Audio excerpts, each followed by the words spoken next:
Chers amis, bonjour et bienvenue. Vous êtes à l'Église protestante évangélique des Ternes, version YouTube. On est heureux de vous retrouver ce matin ou quand vous regardez en rediffusion. Nous nous réunissons au nom du Seigneur Jésus-Christ. C'est grâce à lui que nous sommes là. Nous voulons dire bienvenue à tous, que vous soyez croyants ou pas, que vous soyez convaincus de l'Évangile ou pas du tout. Nous voulons que l'Église soit toujours un lieu d'ouverture, d'accueil, de cheminement pour chacun, selon ses convictions, selon sa situation. Alors pour certains, aujourd'hui, vous êtes heureux d'être là, moi par exemple, et donc bienvenue à vous. Mais j'aimerais dire un bienvenue tout particulier à ceux pour qui c'était pas évident peut-être de se connecter en direct ou alors de regarder plus tard, parce qu'il y a d'autres choses à faire, parce que peut-être vous vivez des moments difficiles, confinés, peut-être pour certains le deuil est une souffrance. Eh bien, bienvenue à vous, pour qui c'était pas évident de regarder ça ou de vous connecter. Merci de cet effort. Et sachez que nous espérons et nous prions que ce moment sera utile pour vous et vous fera du bien. Bienvenue à vous, qui que vous soyez, quelles que soient vos convictions et quelle que soit votre situation. Nous voulons que vous vous sentiez chez vous. D'ailleurs, vous êtes probablement chez vous. Alors, il y a 2000 ans, des anges ont dit ceci. Pourquoi cherchez-vous parmi les morts celui qui est vivant? Il n'est plus ici, mais il est ressuscité.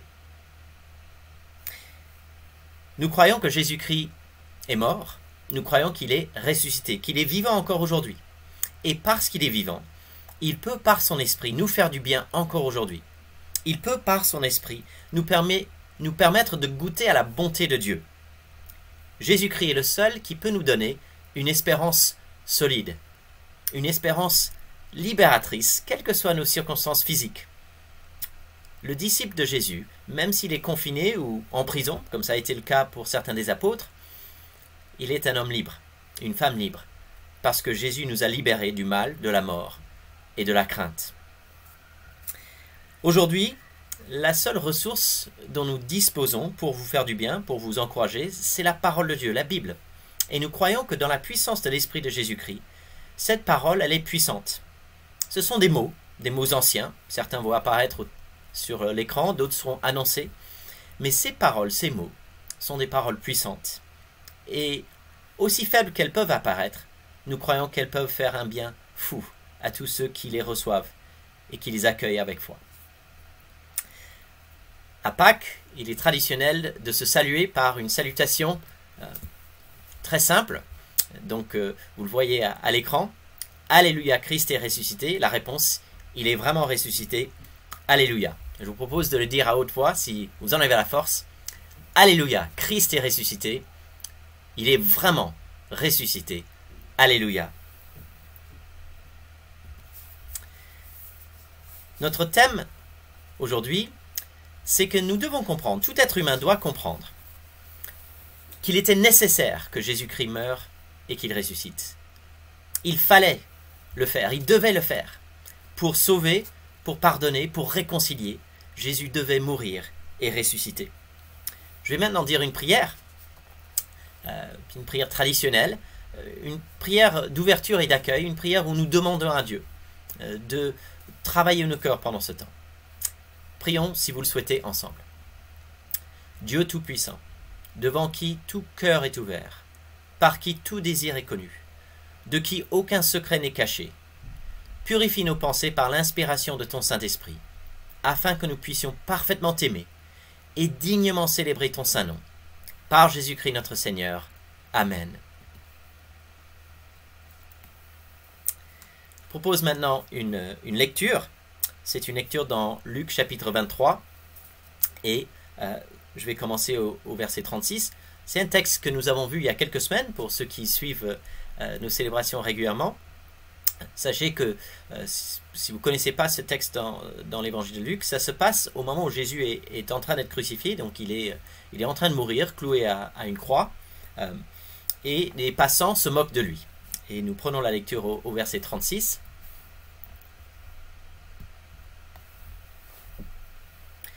Les soldats aussi se moquaient de lui. Ils s'approchaient de lui et lui présentaient du vinaigre en lui disant « Si tu es le roi des Juifs, sauve-toi toi-même. » Au-dessus de sa tête, il y avait un écriteau portant ces mots. « Celui-ci est le roi des Juifs. » L'un des deux criminels, attaché à une croix, l'insultait en disant « N'es-tu pas le Messie? Alors sauve-toi toi-même, et nous avec. » Mais l'autre lui fit des reproches, en disant « Tu n'as donc aucune crainte de Dieu, toi, et pourtant tu subis la même peine? Pour nous, ce n'est que justice. Nous payons pour ce que nous avons fait.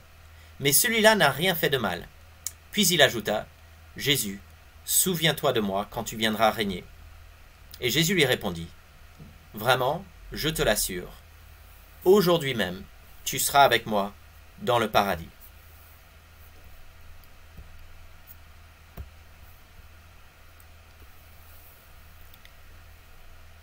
Jésus-Christ est celui qui, par sa mort et sa résurrection, peut faire entrer un criminel dans le paradis.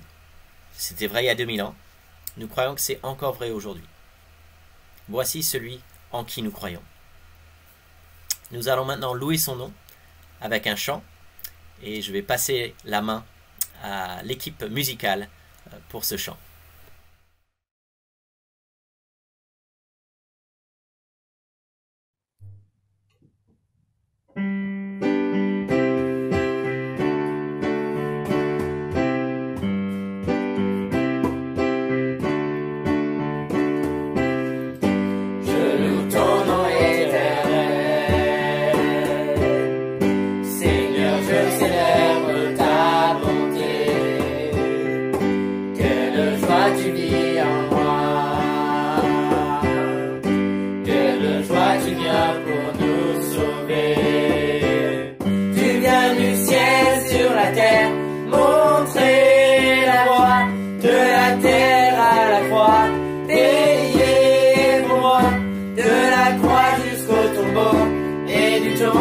Jusqu'au ciel, je loue ton nom éternel.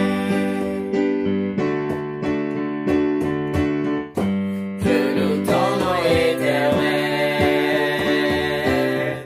Seigneur, je célèbre ta bonté.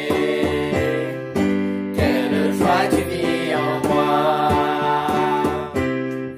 Quelle joie tu viens pour nous sauver. Du ciel sur la terre, montrer la voie, de la terre à la croix, payer pour moi, de la croix jusqu'au tombeau, et du tombeau jusqu'au ciel, je loue ton nom éternel.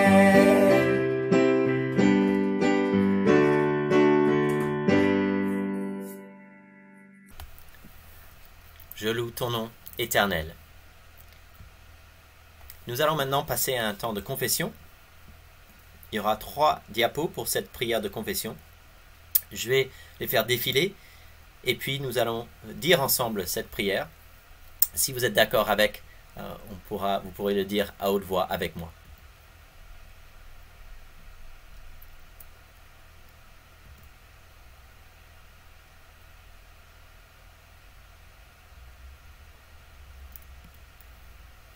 Ensemble, nous disons « Dieu Tout-Puissant, notre Père Céleste, nous avons péché contre toi et contre notre prochain, par nos pensées, par nos paroles et par nos actes, dans le mal que nous avons fait et dans le bien que nous avons omis de faire, par négligence, par faiblesse, par notre propre faute délibérément. Nous en sommes profondément attristés et nous nous repentons de tous nos péchés. Au nom de ton Fils Jésus-Christ, qui est mort pour nous, pardonne-nous tout ce qui est passé, et renouvelé par ton Esprit, donne-nous de te servir pour la gloire de ton nom. Amen. Je vous invite à quelques instants de silence, que chacun puisse dire à Dieu ce qu'il souhaite lui dire dans son cœur.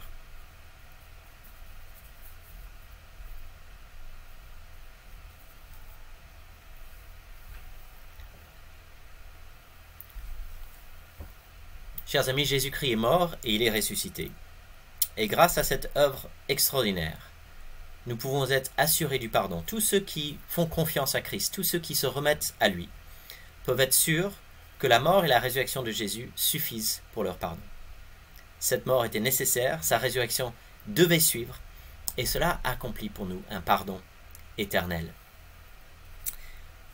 Je vais demander à Dieu son aide maintenant pour ce temps d'écoute de sa parole. Je vais prier pour lui et pour Paul, notre prédicateur, le pasteur, et pour nous qui écoutons.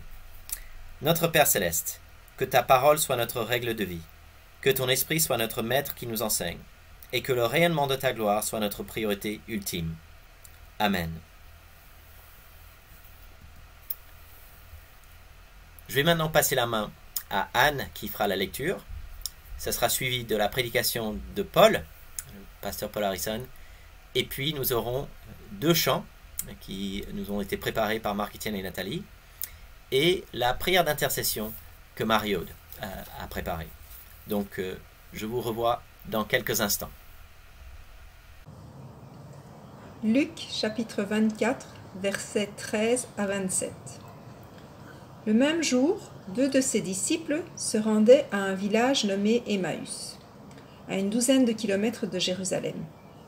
Ils s'entretenaient de tous ces événements.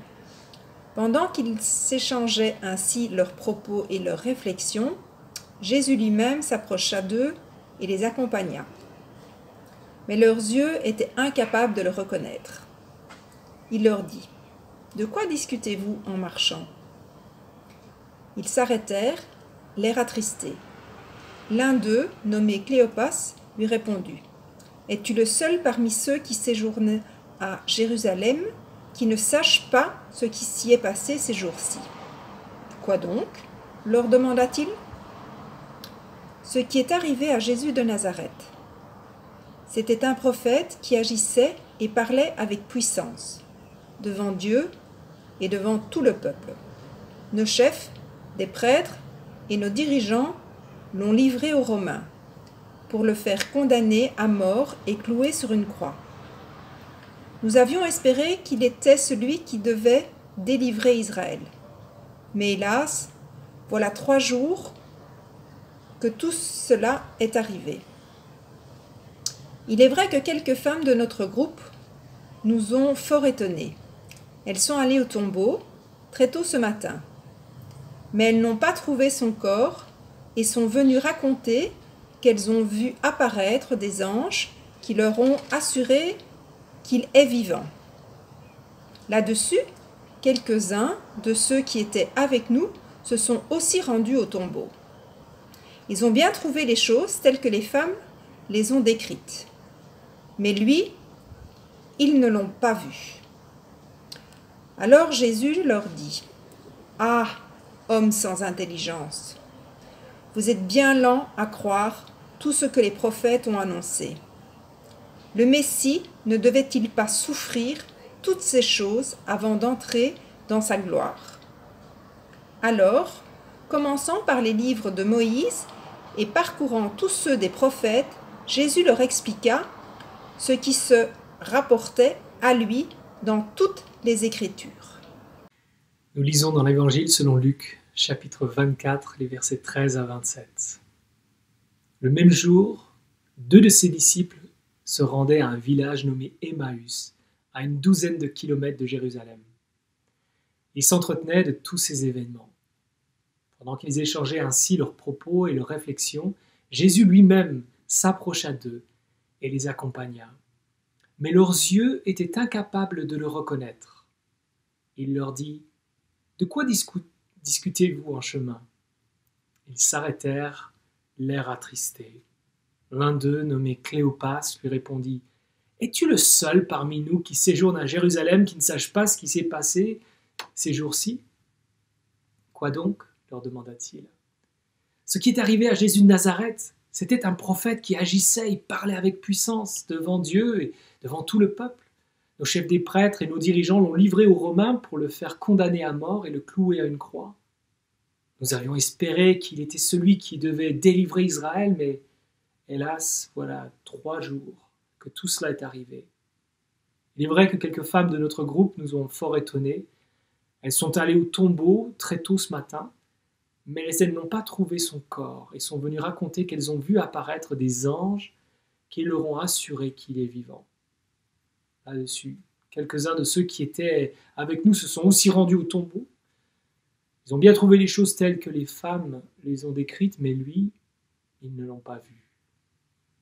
Alors, Jésus leur dit, « Ah, homme sans intelligence, vous êtes bien lents à croire tout ce que les prophètes ont annoncé.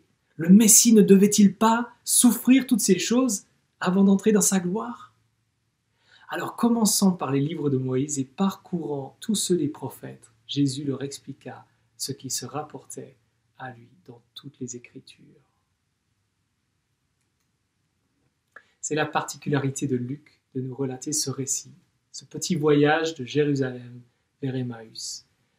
Jésus s'approchant de 2 disciples pour faire route avec eux. Et pour ce parcours, je vous suggère 3 questions. Pourquoi ce voyage ? Pourquoi cet air triste ? Et pourquoi si lent à croire ? D'abord, pourquoi ce voyage ? Après le témoignage des femmes qui se sont rendues au tombeau le dimanche de Pâques, Luc poursuit avec un deuxième récit qui se déroule le même jour. Il nous parle de 2 disciples qui se rendent au village d'Emmaüs. Luc précise que ce village se situe à une distance d'environ 60 stades de Jérusalem, l'équivalent de 12 kilomètres. Pourquoi ce voyage ? En fait, Luc ne nous dit pas pourquoi ces 2 disciples vont à Emmaüs. Vous me direz alors pourquoi poser la question ? Je vous pose la question parce que Luc semble très intéressé par ce petit voyage. Et si on fait un pas en arrière, on constate que le voyage, c'est un peu la trame de fond de ces 2 livres, Luc et Actes. Dans son évangile, Luc nous présente Jésus en chemin vers Jérusalem. Alors qu'il est en Galilée, au début de son ministère, jusqu'au chapitre 9, il nous est dit alors que Jésus prit la ferme résolution de se rendre à Jérusalem. Et tout ce qu'il y a entre ce moment et son arrivée à Jérusalem sert d'instruction à ses disciples en chemin. Dans son 2e livre, Luc nous dit comment l'évangile se répand de Jérusalem jusqu'aux extrémités de la terre. Il termine ce livre avec l'arrivée de l'apôtre Paul à Rome, la capitale de l'Empire. Les 2 livres de Luc sont marqués par un déplacement géographique, un voyage. Est-ce que c'est parce que Luc s'émerveille d'un évangile qui est parvenu jusqu'à lui ? Il est vraisemblablement originaire de Troas, en Asie mineure. C'est le seul auteur non juif du Nouveau Testament. Est-ce qu'il s'émerveille de cet évangile qui est parvenu jusqu'à Théophile, son destinataire ? Quelles que soient ces raisons, Luc n'est pas le seul dans l'histoire de la littérature à utiliser la thématique du voyage. On pense à l'Odyssée d'Homère, Don Quichotte, Lancelot du Lac. Mais pourquoi ce voyage-ci ? Dans ce petit voyage de Jérusalem à Emmaüs, on a comme un résumé du cheminement que doit vivre tout chrétien. Toute personne qui devient chrétienne doit comprendre la nécessité de la mort de Jésus et croire à la résurrection. Si nous sommes croyants, nous avons dû cheminer pour comprendre la nécessité de la mort de Jésus à la croix. Nous avons dû croire à la résurrection. Ce récit devrait être pertinent à la fois pour une personne qui chemine vers la foi chrétienne, si c'est votre cas, ou pour une personne déjà croyante. Dernièrement, on a eu l'occasion de voir un film en famille, l'adaptation d'un vieux roman d'un certain John Bunyan, Le Voyage du pèlerin. Le Voyage du pèlerin, c'est une allégorie de la foi chrétienne. Elle décrit le cheminement d'une personne qui vient à la foi en Jésus. Bunyan y parle d'un certain chrétien qui porte un fardeau qui représente son péché. Il nous décrit son parcours dans la vallée obscure, sa détention dans le château du doute. C'est une fiction, mais là encore, c'est par un voyage que l'auteur décrit la foi chrétienne. J'ai lu ce livre alors que j'étais adolescent, au tout début de ma vie chrétienne. Mais 30 ans plus tard, en regardant ce film, je me suis surpris à me poser le même genre de questions. Où est-ce que j'en suis dans ma perspective, dans ma foi? À quoi est-ce que je fais face en ce moment? Dans quel état d'esprit est-ce que je me trouve actuellement?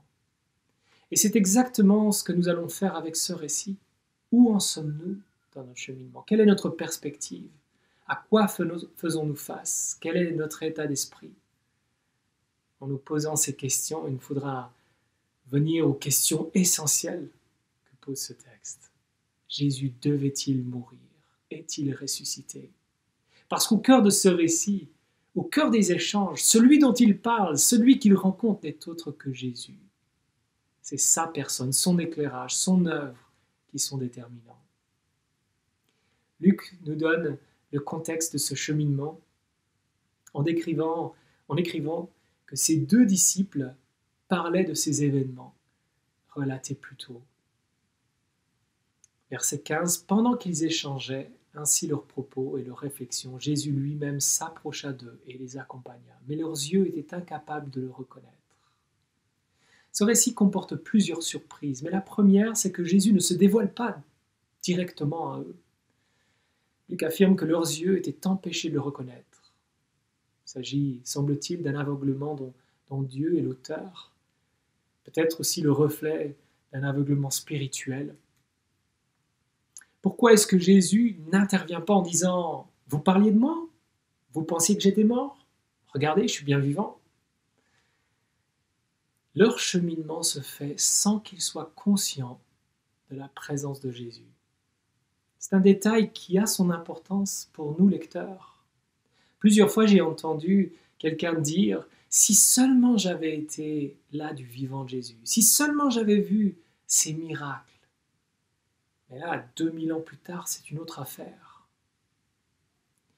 Leur cheminement se fait avec Jésus sans qu'ils en soient conscients. Et c'est pareil pour Théophile, c'est pareil pour tout destinataire de cet évangile, c'est pareil pour nous lorsque nous lisons ces lignes. Nous ne sommes pas conscients de sa présence, mais avec le recul, on devrait réaliser que c'est bien lui qui, par son esprit, nous a menés à la foi en lui.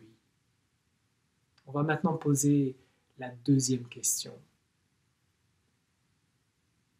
Pourquoi cet air triste?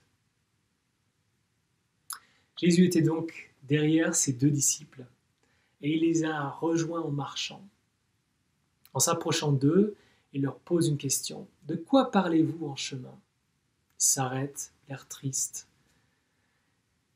et lui demande s'il est le seul à Jérusalem à ne pas savoir ce qui s'y est passé ces jours-ci. Jésus répond en disant « Quoi donc ?» Il y a de l'humour dans l'air, n'est-ce pas, quand on y réfléchit. Il se demande s'il est le seul à Jérusalem, qui ne sache pas ce qui s'est passé à Jérusalem ces derniers jours. Mais s'il y a bien une personne qui sait ce qui s'est passé, c'est lui. Ce qui est frappant dans ce cheminement, c'est que Jésus les rejoint, mais en réalité, c'est lui qui va les diriger. Au départ, c'est lui qui pose des questions, mais en réalité, c'est lui qui a les réponses. Au départ, c'est lui qui passe pour l'ignorant, mais en réalité, il va les enseigner. Au départ, c'est lui l'étranger, l'invité, mais il va devenir l'hôte, celui qui prie au moment du repas en fin de journée. Qu'est-ce qu'on se dit au sujet de Jésus? Pour nous, aujourd'hui, Jésus ne nous donne peut-être pas le sentiment d'être à la hauteur, d'être au fait de la situation. De prime abord, on a peut-être l'impression qu'il est dépassé, qu'il n'a pas les réponses à nos questions, le sentiment qu'il ne peut pas vraiment nous aider. Mais au fil du temps, avec le recul, on devrait voir que c'est tout le contraire. Pourquoi cet air triste chez ces deux disciples? L'un des deux explique les raisons, verset 19. Ce qui est arrivé à Jésus de Nazareth, c'était un prophète qui agissait et parlait avec puissance, devant Dieu et devant tout le peuple. Nos chefs des prêtres et nos dirigeants l'ont livré aux Romains pour le faire condamner à mort et clouer sur une croix. Nous avions espéré qu'il était celui qui devait délivrer Israël, mais hélas, voilà 3 jours que tout cela est arrivé. Dans les termes, on a le sentiment de revivre un peu le voyage que Luc nous a livré dans son évangile. Il est présenté ici comme Jésus de Nazareth, un prophète qui agissait et parlait avec puissance. Au chapitre 4, Luc a inauguré le ministère de Jésus en commençant dans la synagogue de Nazareth.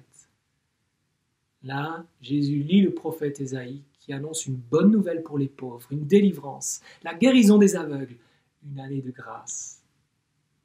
Et c'est un bon résumé du ministère de Jésus. Il agit et parle avec puissance.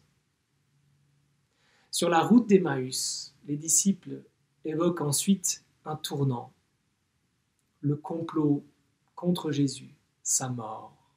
Et il commente en disant « Nous avions espéré qu'il était celui qui devait délivrer Israël. » Dès le début de son évangile, on a entendu, sous la plume de Luc, l'espoir d'une délivrance de la bouche d'un Zacharie, de la bouche d'Anne.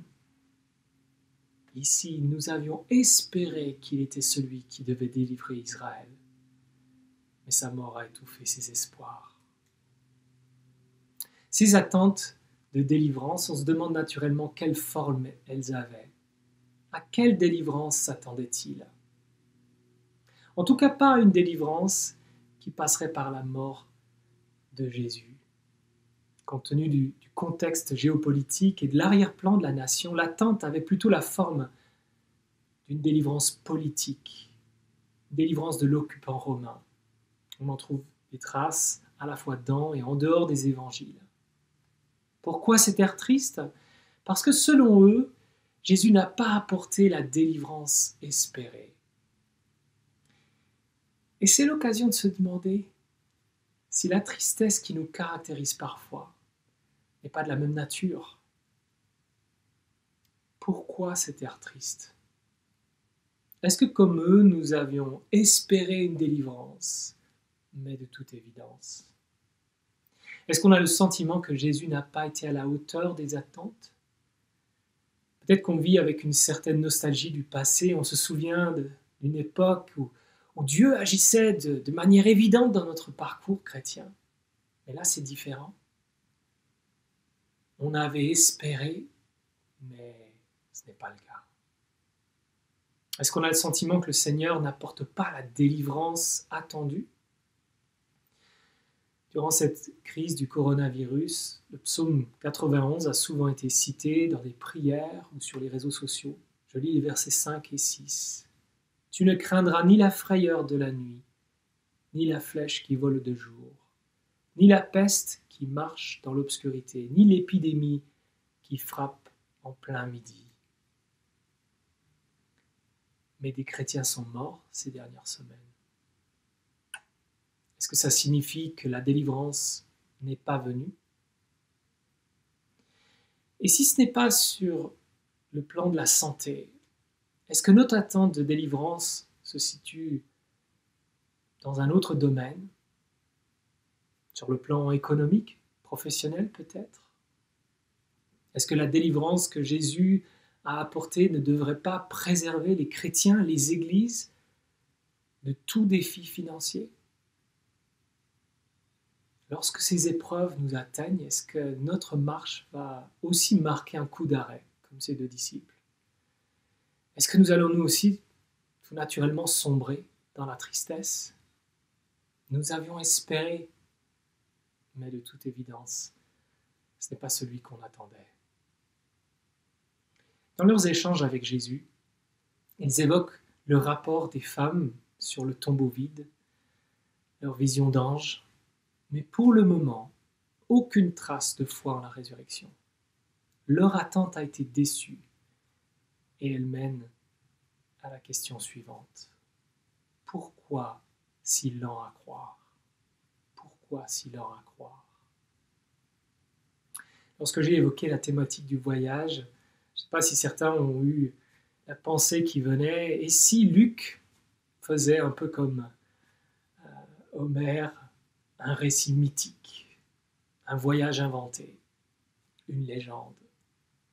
Est-ce que Luc ici invente un récit sur le thème du voyage? Rapidement, quelques éléments. Verset 18, Luc mentionne le nom d'un des deux disciples, Cléopas. Plus haut, il a cité les noms de femmes qui se sont rendues au tombeau. Et s'il renseigne ces noms, c'est afin que Théophile, son destinataire, puisse reconnaître l'entière véracité des enseignements qu'il a reçus. Citation de Luc 1, verset 4. Au moment où Luc rédige, nous vivons l'Église à ses débuts. Et c'est naturel de se poser des questions sur la véracité du message. Dans son récit, comment est-ce que Luc va nous parler de ceux qui sont les piliers de cette Église naissante? Est-ce qu'il va embellir leur portrait pour donner envie? Un peu comme Jules César l'a fait dans la guerre des Gaules. Ici, on est loin d'un portrait flatteur des disciples. À la crucifixion, les disciples ne sont pas là. Ils ont fui. Il n'y a que des femmes qui ont accompagné Jésus durant son ministère, qui sont présentes à la croix et qui seront présentes au tombeau le dimanche matin, par les disciples. Et quand elles reviennent, est-ce que les disciples croient leur témoignage? Luc nous dit que les disciples les ont pris pour des niaiseries, un délire. Pierre va tout de même se rendre au tombeau pour vérifier, mais on parle bien de Pierre qui vient de renier 3 fois Jésus, la nuit de son arrestation. On n'a pas un portrait flatteur des disciples. Pour lancer un nouveau mouvement, est-ce que vous auriez envie qu'on parle de vous de cette façon? Pourquoi inventer ça? Et c'est pareil avec ce que Jésus dit ici à ses 2 disciples. Verset 25. « Ah, homme sans intelligence, stupide, vous êtes bien lents à croire tout ce que les prophètes ont annoncé. » Imaginez l'ambiance de votre prochaine étude biblique en groupe. À la suite de votre intervention, l'animateur se tourne vers vous et vous dit « Que tu es stupide, que tu es lent à croire. » Je ne sais pas si on va vous revoir de sitôt à la prochaine étude biblique. C'est pourtant l'affirmation de Jésus que Luc retranscrit et qui va faire le tour du monde. Si Luc invente un récit, on s'attendrait à une meilleure censure de la part des disciples. Venons-en à la question, qu'est-ce que ces disciples ne comprennent pas? Qu'est-ce qu'ils ont de la peine à croire? Jésus pose la question, verset 26, « Le Messie ne devait-il pas souffrir toutes ces choses avant d'entrer dans sa gloire ?» Ils n'ont pas compris la nécessité de ses souffrances. Ils ne croient pas à sa résurrection. Les propos de Jésus sur leur lenteur à croire peuvent sembler durs.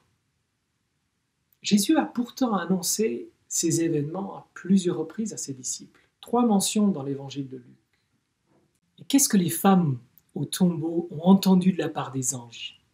Rappelez-vous ce qu'ils vous disaient alors qu'il était encore avec vous en Galilée. Il faut que le Fils de l'homme soit livré entre les mains des pécheurs, qu'il soit crucifié et qu'il ressuscite le 3e jour.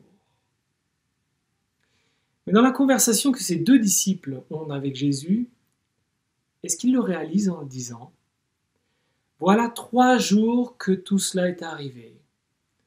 1, 2, 3. » Ils ont compté les jours. Est-ce qu'ils ont fait le lien entre ces 3 jours et les paroles de Jésus? Ou même le témoignage de ces femmes? Non. Leur lent à croire n'est peut-être pas si excessif. Néanmoins, Jésus ne les laisse pas dans l'ignorance. Verset 27, « Alors commençant par les livres de Moïse et parcourant tous ceux des prophètes, Jésus leur expliqua tout ce qui se rapportait à lui dans toutes les Écritures. »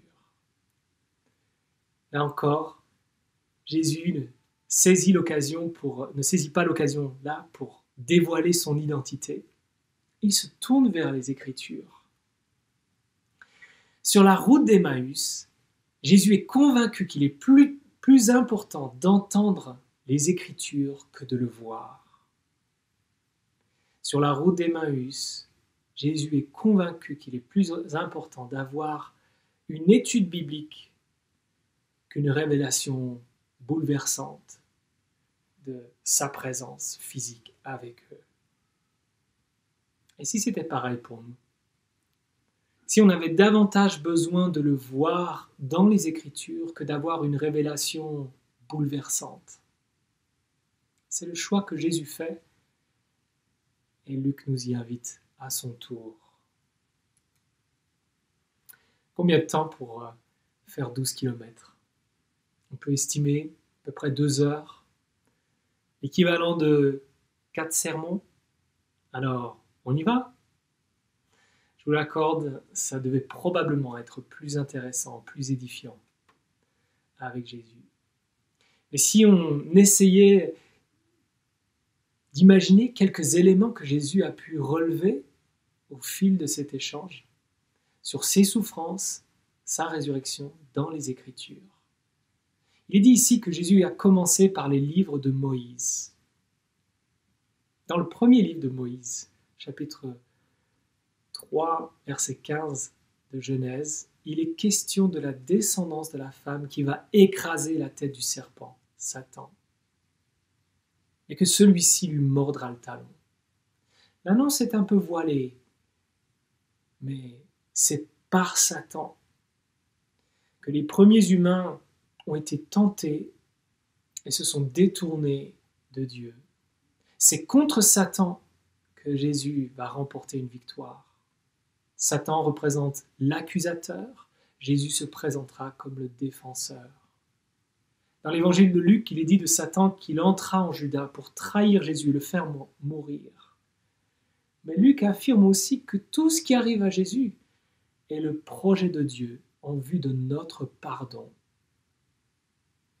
Un pardon que Jésus accorde depuis la croix. Un paradis retrouvé qu'il promet à un des brigands. La résurrection rend témoignage à ce pardon, à ce paradis. Si Jésus a souffert, une morsure au talon, il a écrasé la tête du serpent. Il a vaincu Satan. Et on pourrait dérouler le fil rouge de la Bible pour relever les souffrances du Messie, l'annonce d'une résurrection. Le sacrifice d'Isaac et le bélier que Dieu pourvoit, le sacrifice d'un agneau dans chaque famille au moment de l'Exode, les sacrifices d'animaux présentés dans la loi de Moïse, tout cela témoigne de la nécessité des souffrances de Jésus. Ésaïe en parle aussi, de manière très explicite. Il parle d'un serviteur souffrant qui est sacrifié à la place des coupables. Du serviteur, il est dit ensuite qu'il verra la lumière, qu'il sera récompensé. Une allusion à la résurrection. Le prophète Zacharie annonce que le peuple se tournera vers Dieu, celui qu'ils ont transpercé. On pourrait mentionner bien d'autres passages, les psaumes de David en particulier, qui parlent des souffrances d'un Messie, mais aussi de son rétablissement. Psaume 16, 22, 118. Les Écritures témoignent de la nécessité des souffrances du Messie et annoncent sa résurrection. Ce serait facile de lire la Bible comme un livre de recettes pour différentes circonstances de vie, ou alors de tirer des versets ici ou là inspirants, motivants, un peu comme sur les calendriers. Une autre façon serait de lire ces paroles à la recherche de modèles à suivre, tout simplement de le voir comme un livre de morale. S'il y a de cela dans la Bible, versets inspirants, modèles, morale, la Bible dévoile avant tout ce que Dieu a fait pour nous en la personne de Jésus. Et de manière incontournable, tout chrétien doit réaliser qu'il était nécessaire que Jésus meure et ressuscite, de sorte que nous soyons pardonnés, délivrés du poids de nos péchés. J'aimerais terminer ici avec quelques questions. Où en sommes-nous sur le chemin? Est-ce que nous sommes arrivés à la conclusion qu'il fallait que Jésus meure et qu'il est bien ressuscité? Ou est-ce que la délivrance attendue se situe à un autre niveau, avec la tristesse qui l'accompagne? Est-ce que nous avons réalisé que la délivrance annoncée est d'abord celle du pardon de nos péchés, notre rédemption, de sorte que nous soyons réconciliés à Dieu, restaurés, destinés au paradis, dans sa présence. Je vous invite à la prière. Notre Dieu, notre Père, nous te remercions pour ce parcours que tu nous fais vivre avec ces disciples à travers ta parole. Nous confessons que notre vision est souvent faussée, nos attentes sont faussées. Accorde-nous d'être à l'écoute des Écritures, à l'écoute de Jésus pour saisir que sa destinée traverse ces pages, qu'il fallait qu'il meure à notre place, qu'il ressuscite pour témoigner de sa justification, du fait que ce pardon nous est bel et bien acquis. Et nous te louons pour ce privilège d'être au bénéfice des promesses qui en Jésus sont oui et amen. Nous te remercions en son nom. Amen.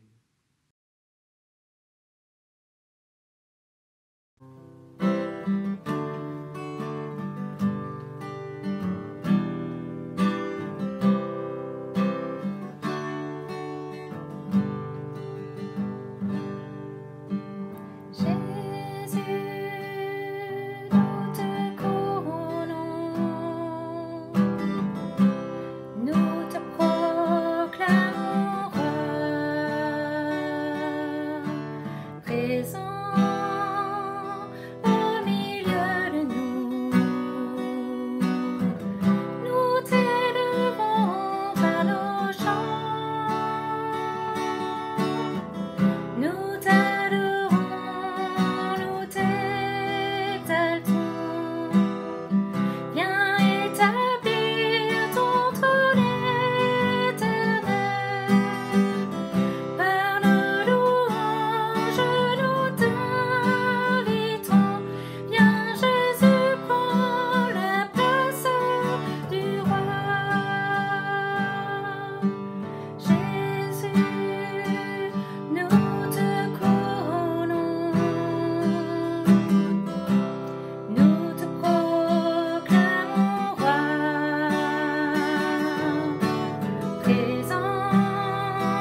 Prions ensemble. Notre Dieu, notre Père, nous te remercions parce que tu es un bon Père céleste. Tu veux que nous soyons en relation avec toi. Tu veux que nous crions à toi dans notre faiblesse. En cette période de crise, nous t'adressons encore nos supplications. Nous te prions pour tous ceux qui sont sur le front, le personnel soignant, le personnel d'entretien, les caissiers et les responsables de magasins, les chauffeurs, les livreurs. Protège leur santé et apaise-les dans la peur et les tensions qu'ils connaissent. Renouvelle leur force. Nous te prions aussi pour toutes les victimes de ce virus. Les malades, ceux qui ont perdu des proches, ceux qui ont perdu leur emploi ou qui sont au bord de la faillite. Console et apporte ta guérison physique et spirituelle. Nous te prions pour les églises d'Alsace et de Franche-Comté qui ont été en première ligne de la contamination. Aide les chrétiens et les pasteurs de ces églises à rester attachés à toi. Apporte-leur ta consolation. Que cette crise n'amène pas les non-croyants à dire où est leur Dieu, mais au contraire à chercher un sens à leur vie et à le trouver en Jésus. Nous te prions de donner de la sagesse à nos autorités à tous les niveaux, au niveau de nos entreprises et nos administrations, au niveau de notre État et au niveau de nos organisations internationales. Garde-nous d'une crise économique majeure. Nous te confions les chrétiens persécutés. Le confinement renforce les difficultés de nombre d'entre eux. Permet que des aides leur parviennent. Que ces chrétiens voient que tu es le Dieu qui pourvoit chaque jour à leurs besoins.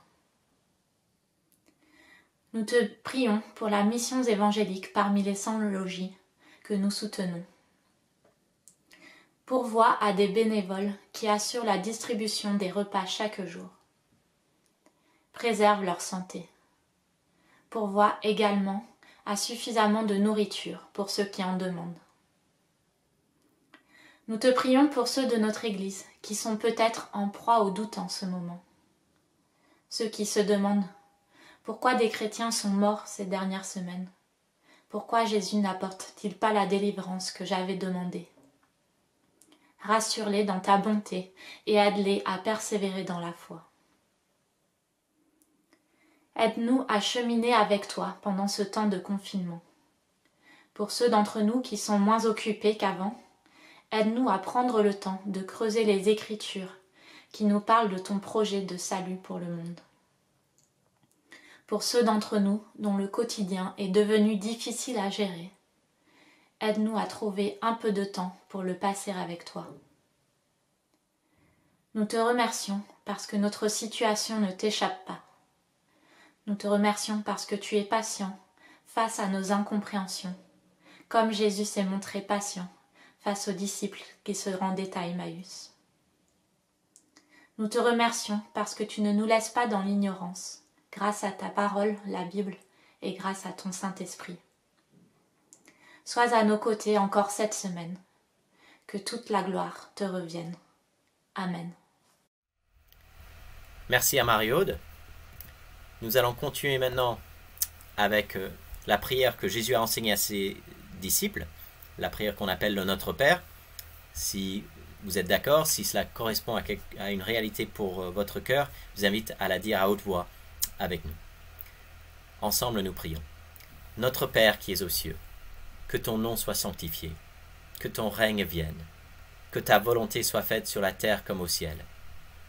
Donne-nous aujourd'hui notre pain de ce jour. Pardonne-nous nos offenses, comme nous pardonnons aussi à ceux qui nous ont offensés. Et ne nous laisse pas entrer en tentation, mais délivre-nous du mal, car c'est à toi qu'appartiennent le règne, la puissance et la gloire, pour les siècles des siècles. Amen.